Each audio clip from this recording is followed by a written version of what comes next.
What up, what up, what up, y'all? It's your boy B. Dropping a quick nugget on you guys. What day is it? What day is it? I think it's Wednesday. So, here's a quick lesson. I don't want to be too long. Here's a quick lesson I learned about money. And here's the thing. I was told this early on, and some people are going to say, man, it's easier said once you get it, right? It's easier said, lessons you learn about money and the advice that you're about to hear is easier said once you get it. But really it's not. I started learning as I was younger that if I wanted money, I had to kind of listen or model myself after people who, were already making it, who were not just making money, but also living their best life. Living my best life. I ain't going back and forth with you. So, it was one thing to just want money, but it was one thing to also have the wisdom to know what to do with the money. What up, everybody? So here's a quick lesson that I learned about money that if I would have known or would have applied this information when I was younger, it would have really kind of changed the scope of where I was at a younger age. So here's the thing, and this is going to sound crazy. I know that money answereth all things according to scripture, and truly it does. But I'm going to tell you this, and then I'm going to also give you like a solution for it. But you got to stop chasing money. The whole slogans like paper chasing, and all that other stuff. Like here's the epiphany, y'all. The moment you stop chasing money, it starts chasing you.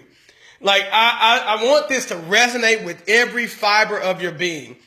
The moment you stop chasing money, it starts sprinting towards you. It starts to become such an overflow for you that it's a book called Think and Grow Rich that talks about this. When money starts coming to you, you kind of look at it like, oh my God, where have you been all your life? Here's the thing. When your focus is on money, I want you to write this down. When your focus is on money, your focus to get money isn't where it needs to be. This is what I'm saying. When your focus is on money, it's not on delivering value anymore. So if all you're thinking about is money, you're not focusing on what it takes to get the money. Money comes to you in a direct proportion to your contribution or your service to the marketplace. Okay? Your money comes to you in a direct proportion to your contribution or your service to the marketplace, meaning the value that you bring to the marketplace is how you get money. So what I'm saying is, that's not to say, oh, you don't need money. That's not what I'm saying. In this world that we live in, money is needed. But what I'm saying is to get it you don't focus on it. And so when you learn this principle, you will begin to have an abundance of money. It's almost like this is what I want you to learn how to do. Take the power away from money. When you focus on money, where attention goes, energy flows. I want you to understand this. Where attention goes, energy flows. And so anything that you give your focus or your attention to, you're giving all of your mental power to that, whatever that is. What I'm telling you is, take the power back from money. Pull it away from money. Give it no power, no life. Now, when you take your power and give it to what is going to bring you more money, which is offering value. Here's the thing. I'll give you a prime example. We were out of town the other day, and of course we wanted a massage. There's this app called, this is not a plug, I wish this was, right? But there's this app called Soothe. And so wherever we go, we can have Soothe come to us. We can download, it's like an Uber for massages.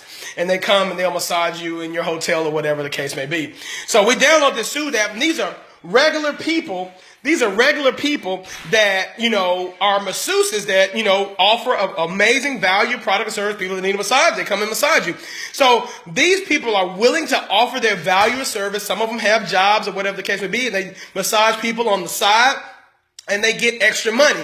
Well, after they, did our massages, I was like, man, that's got to be an amazing thing, because these people love what they do. This is like their passion. And so I was like, man, that's got to be an amazing thing, right? To be able to make money doing what you love. Your passion is your paycheck. And so they were like, yes, it is. They just got off work, but this is what they love to do. And so I'm like, okay, so if more people understood that a job was always meant to be a temporary thing, not to say that you can't work for 20, 30 years, if that's something that you desire to do and you're doing what you love, that's totally different. But a job is meant to be something that you do in an exchange to get value back or money back to provide to you what you need for that day. Now, there's ways that you can get an abundance of it if you're not the only one doing the value. If you have a business or a system that's helping you deliver more value, then of course you get more money. But if you are the one providing the value, if you cut grass, if you cut hair, if you do massages, if you mentor, if whatever it is that you do, if you paint, if you provide value to the marketplace, there is somebody in this universe that is looking for what it is that you have to offer. So now what I'm saying is give your attention and your focus to your passion, and your passion will then turn into your paycheck. I'm telling you with everything in me, if you turn your attention and your focus into your passion, it starts to deliver a rain of abundance. There are so many people looking for something that you love to do. There are so many people that are willing to pay you for something that you love to do. There is a gift inside of you that makes your skin tingle when you think about doing it. Offer that to the world and watch what happens. Now, here's the thing. The first day you may not get nobody. The second day you may not get nobody. What I'm telling you is to keep following the love of it. Follow your love. That's what you're doing. Your passion becomes your paycheck. Your love becomes your paycheck. And so now you pull the power from money and you put the power into love. Think about what love is. Love is God. So when you follow love, when you go after love, everything else gets in order. Everything else gets in order when you follow love. Everything follows order. That's what God is. God is order. He's not chaos. But when we go out of order and we follow money first, and then we're trying to find love in money, you got to reverse that. You got to put love first, go after what you love, follow that passion, then everything else falls in order. Like I talked about this in our mastermind group this morning, but how God set that order in place. Billions of years ago, he put the sun in place. Boom! Told the planets to rotate around the sun, however it's ordered. And he put the stars up, the moons, and that order has been in place all that time. Because that's what he set in motion. When you set it in motion, the way it's supposed to go, I'm telling you, it's going to rain down and the floodgates of heaven are going to open up on your life. Financially, spiritually, physically, mentally, all of the above. When you follow it, your mind is going to unlock. See, when we follow money or when we focus on money, we worry, right? We worry about things that we shouldn't have to worry about. When we focus on money, we worry about nonsense. But when we focus on love, it does something to our spirit. It impregnates our spirit with the feeling of joy, with the feeling of happiness. So what I want you to do is do this. I want you, how do you transition your mindset? You transition your mindset by asking yourself the right questions. Asking yourself the right questions. How would it feel knowing, okay, whatever it is that you want to happen? So let's just say if you need money. So let me give you the solution now. Let's just say if you need money, okay, there is something that you need money for. So understand, we're going to take the power away from money right now. And I want you to understand that you're going to be able to manifest something without the need of focusing on money. So let's just say whatever your problem is, I'm going to just say you have a bill due. Okay, whatever that bill may be, just assume what it is. That's most people's problems. They have bills to pay and they're trying to get past next week or next month or tomorrow. So I want you to ask yourself, I want you to write this down. This is very powerful. And many of you are going to send me inboxes and testimonials. And I'm going to tell you to go to theharrismastermind.com to get more of this. But I want you to ask yourself this question and write this down. This is going to trigger this for you. How would it feel knowing that I have received let's just say I'm trying to think of a bill. How would I feel knowing that everything that I needed to be paid is paid for? How would I feel knowing? You caught a feeling right there. When the moment you thought about that, that triggers a feeling in you. How would I feel knowing that I have already paid what it is that I need to pay for? Meaning, step into the completion of it. How would I feel knowing that it's already done? I want you to take your mental spirit to that place. Come out of the worrying and step into the mental place of how would I feel knowing that it's already done, that it's already paid. Now, when you catch that feeling, I want you to wear that on your spirit, that feeling of completion. This is walking by faith and not by sight, not by physical evidence. I want you to deny physical evidence. That means that zero that's in your bank account, right, that is showing negative. I want you to just simply deny it and hold on to it. This is what faith is. Faith looks like stupid. I always say this. Faith looks like stupid. I want you to deny the physical evidence and walk around with the completion feeling, the feeling that is already paid, and feel the joy.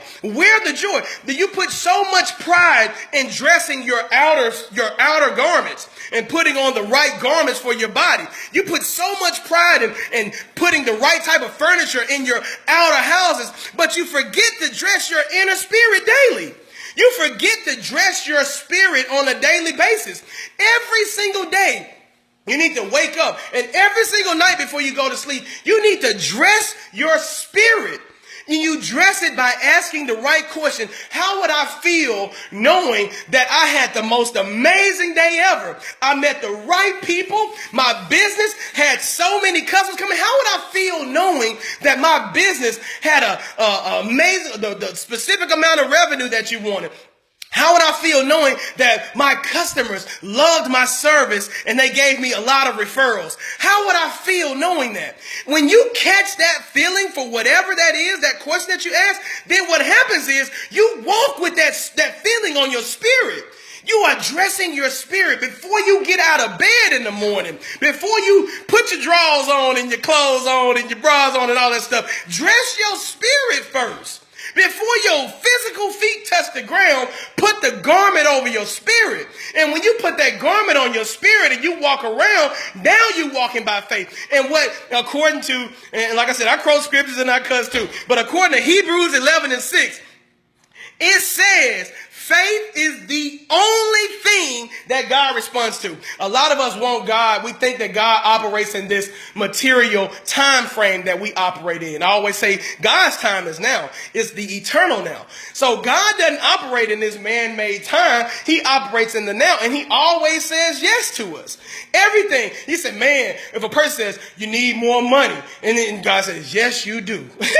And he keeps giving you more things to need more money for. But when you say, I have already completed that which I wanted, or I already have that thing done. And you walk around and he says, yes, you do. And God, 11:6, Hebrews 11:6, he's the only thing he responds to is faith. When you walk around in faith, God, the end God inside of you, responds to the feeling that you are emitting. The completion of it. He says, oh, shoot, that man there, that woman there thinks they already got it. Boom, yes, you do. And he starts to give you that thing over and over and over again. And so now, I don't want you to just get on your knees and pray or hope. Most people look at prayer as hoping and wishing. I don't want you to do that. I don't want you to do that because God is a right now God. You ain't got to beg him for something that's already done. When you know that it's already done, you walk around with a conviction in your spirit. That inner voice lets you know that I know that I know that I know. And I'm walking around and he's responding to me. So that's how I pray without ceasing 24/7. I ain't got to get on my knees to pray. I can walk around with the faith that I need to have for the completion of my vision. Do you understand what I'm saying? I can walk around in this material world with my spirit dressed the way I need it to be dressed. Walking around with the knowing and the conviction that what I wanted, I already have.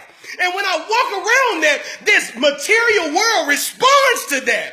It attracts to me every single thing that I once desired. I got to step out of the desire. See, when the desire is the seed, I feel like I'm preaching. The desire is the seed.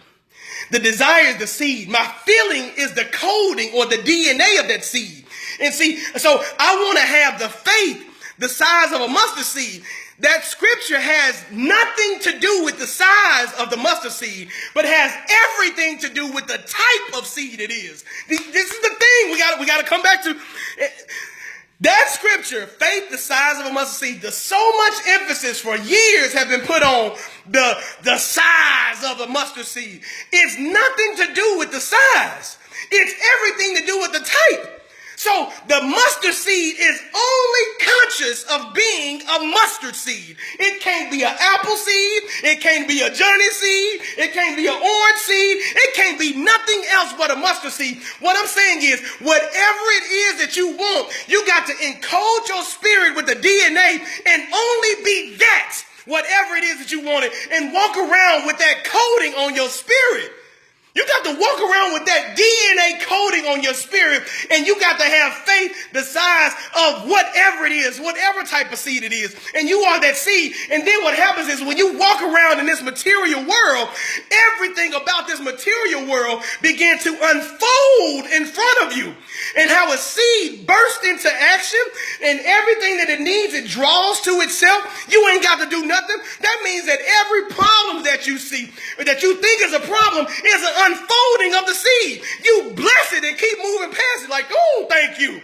Person gets on your nerves, oh, thank you. Person talks shit about you, oh, thank you. That's a part of my seed manifesting, baby. And I'm walking by faith, knowing that I'm going towards whatever that which I claim to be.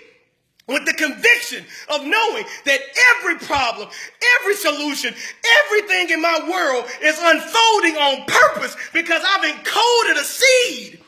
And God is responding according to Hebrews 11:6 to my faith.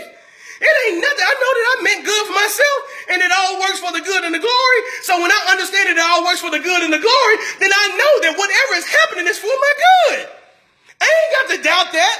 I ain't got to know nothing else, and I give nothing else life, but that this is my manifestation unfolding right before my eyes, and I get the joy of watching the unfoldment of how God orchestrates all of this stuff in my favor, in my world, in my universe. You have the ability to be the Lord, the God over your own experiences. You lead it by love. God is love. God is everything. So understanding that, you lead it by love with that conviction in your voice. And I talked about this in our mastermind group this morning. How do you know that it's the voice of God inside of you? Because God does not speak with doubt. If the voice inside of you is doubting a move, that ain't God. That's how I can tell you that. How do you know? God don't speak with doubt. He speaks with conviction.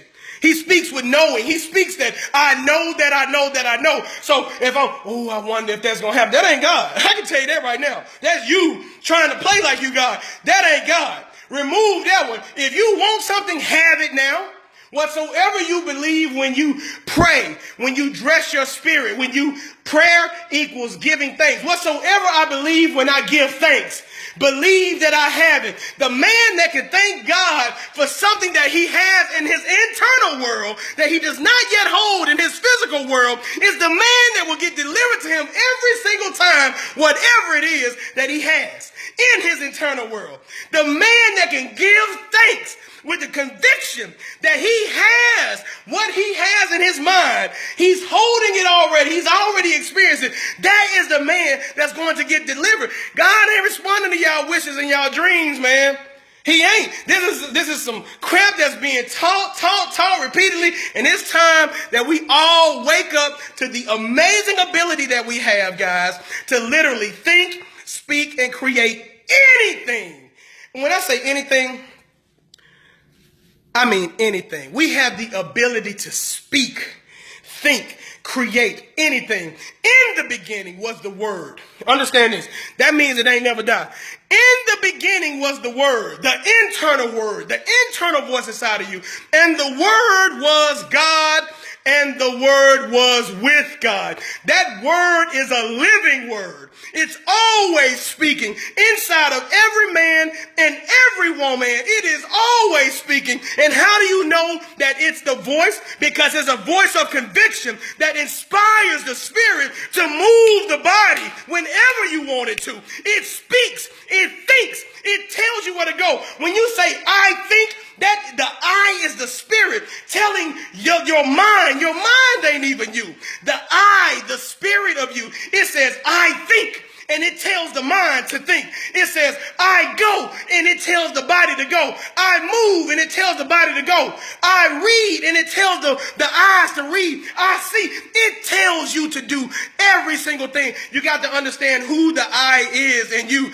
God said to Moses, he says, who should I tell them who sent me? He says, I am that I am. I am that I am. I am that I am. And you got to stand on there. Put whatever you want that to be in that phrase and become it right now. And then cry the claim of victory. I am that I am. And when you start doing that with everything that you want, I am happy. I am abundant. I am wealthy. I am. If a doctor has told you something about your health, deny that. Deny that. God is your health. Period. I am healthy. I am. Period. And when you claim that and you stand on that, there is no disease or no sickness that can live in a body that knows it is healthy. Period. It automatically sheds the disease. So whatever you've been told that doesn't agree and line up in the order of love, disease can't live in love. Whatever you've been told that does not line up with the order of love, it can't live. And deny it life. Your attention to it gives it life. Your worrying about it gives it life. Your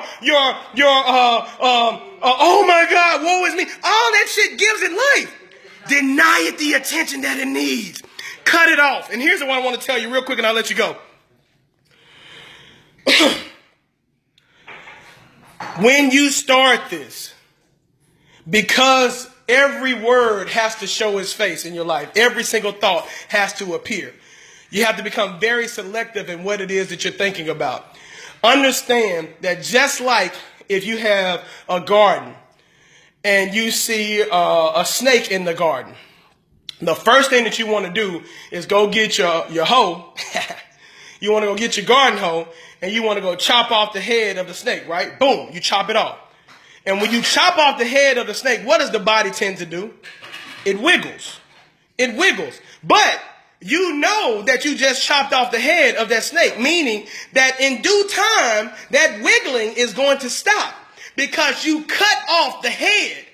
So what I'm saying is when, just like a negative thought, those negative thoughts and those worrying and those things that you did, they have to appear in the flesh, in the material world. But when you stop giving it attention and you give it the life of positivity that it needs and you focus on the completion of you standing in the solution of whatever your problem is, you've now cut off the head. And that past is going to present itself to you. And you just walk on by. It's your boy B, guys, reminding each and every one of you to go get some more food for yourself. TheHarrisMastermind.com. Love each and every one of you guys. Have an absolutely amazing day and continue to win big, big, big, big, big for yourself and your family. We working, baby. Let go.